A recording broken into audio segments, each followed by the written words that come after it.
what are the best ways to ensure accurate info from AI? I'll usually ask for sources, anything else.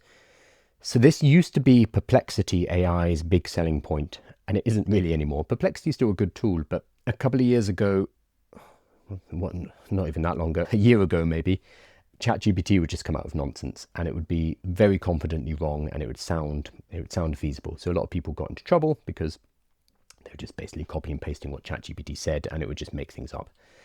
Perplexity was a response to that, because when you use Perplexity, it would give you a list of sources, and it would say, this is where I'm getting the information from. So that was one way to deal with the potential inaccuracies, potential hallucinations. You could actually go back and have a look at what the sources were. That is now built into ChatGPT, especially in thinking mode. So stick it into thinking mode if you need to have, if it's a task that requires veracity. It's going to take longer, but thinking mode will use chain of thought, and it will source everything that is given you as well. So that's going to be a safer way to do it. If you just use it in, what are they even called now? There's so many new models. If you just use it in instant. If you use it in instant, it's not necessarily going to give you the sources, whereas thinking and thinking mini are more likely to do. There's also pro level, which is research grade, but that's only available at the $200 a month. So use a higher level model. Expect it to take longer, but it will generally reference its sources more, and then you have to go and check those sources as well. The other thing you can do is what you've just mentioned. I'll usually ask for sources. Anything else, you can ask it to verify things. So if you think something doesn't sound right, say, hey, this part, are you sure about that?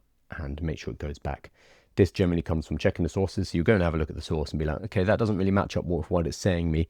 Okay, ChatGPT, based on what you've given me and what you're saying, I see a bit of a mismatch. What's going on here? And you can work through it in that way. And then, of course, on top of that, add your own layer of thinking. We are still better at detecting BS, because remember that these models don't have a source of truth per se. They are statistical models, and they are great pattern matchers, but they don't necessarily have these hard-coded facts built in. So there's still a loose base underneath. I don't want to get into the architecture of it too much, but they are basically pattern matchers, and they can still go wrong in the same way that humans can as well. But we just use these multiple layers of checks and balances. So using a thinking model, checking the sources, and then using our own brains, we use these different steps in order to make sure that we get a high quality output.